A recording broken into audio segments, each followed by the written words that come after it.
ایک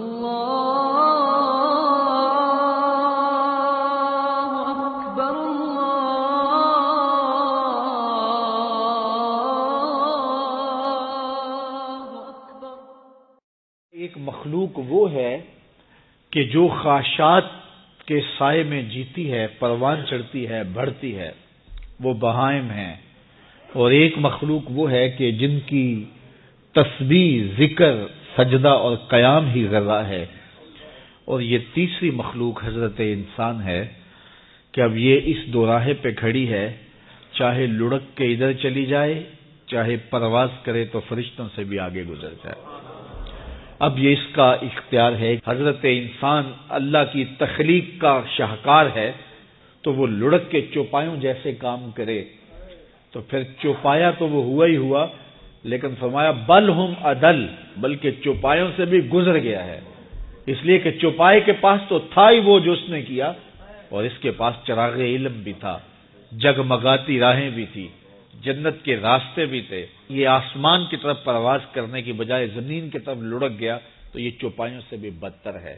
اور اگر یہ دوسرا راستہ جو کہکشاؤں سے بھرا ہوا راستہ ہے، نور و نکہت سے سجا ہوا راستہ ہے، اس خیر کی راہ پہ گامزن ہوتا ہے تو پھر فرشتے بھی اس کی قسمت پہ رش کرتے ہیں، پھر فرشتوں سے بھی آگے گزر جاتا ہے۔ یہ اللہ تعالیٰ نے ہر طرح سے راہیں اس کے لیے اجال دی ہیں، فطرتاً بھی اور انبیاء اور رسل کے ذریعے بھی، کتب کے ذریعے بھی، صحیفوں کے ذریعے بھی، مصلحین کے ذریعے سے، عقل و فہم جو دیا گیا اس کے ذریعے سے۔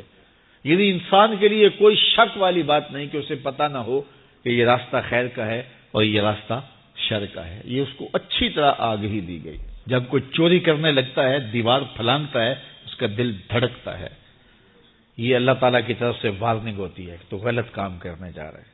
جب کوئی ڈاکہ مارنے لگتا ہے، ناکہ لگا کسی کو روکتا ہے تو اس کا دل ڈرتا ہے کہ تو جرم کر رہا ہے۔ جب بدکاری کو کرنے لگتا ہے تو اس کا دل ڈولتا ہے کہ تم غلط کام کرنے جا رہے ہو۔ جب کوئی کسی کو قتل کرنے لگتا ہے تو جب وہ مقتول پہ حملہ آور ہوتا ہے تو دل ڈولتا ہے کہ تم غلط کر رہے ہو۔ حتیٰ کہ دیوار رکھتے ہوئے ہمسائے کے 2 انچ بھی دبانے لگے تو دل ڈولتا ہے کہ تم غلط کر رہے ہو۔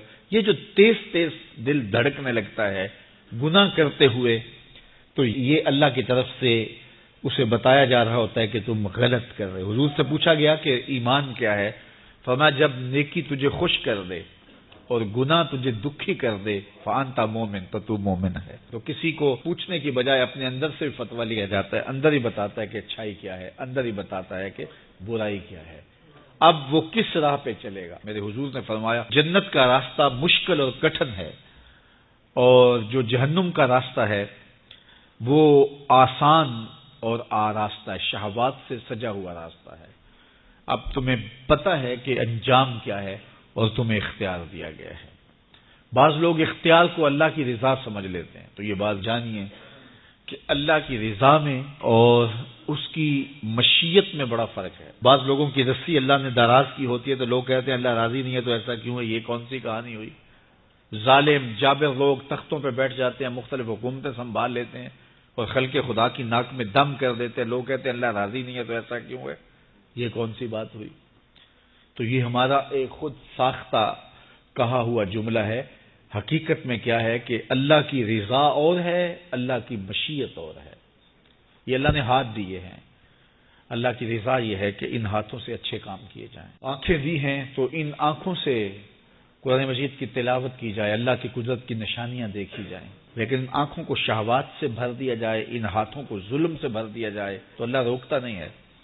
ایسا نہیں ہے کہ بندہ گالی دینے لگے تو زبان ٹیڑھی ہو جائے، ایسا نہیں ہے کہ بری نظر سے آنکھوں کی بینائی کمزور ہو جائے، ایسا نہیں ہے تھپڑ مارنے لگے تو ہاتھ رک جائے، ایسا نہیں ہے کہ وہ مے خانے کی جانب چلنے لگے تو پاؤں کی انگلیاں ٹیڑھی ہو جائیں، چلا نہ جائے، ایسا نہیں ہے۔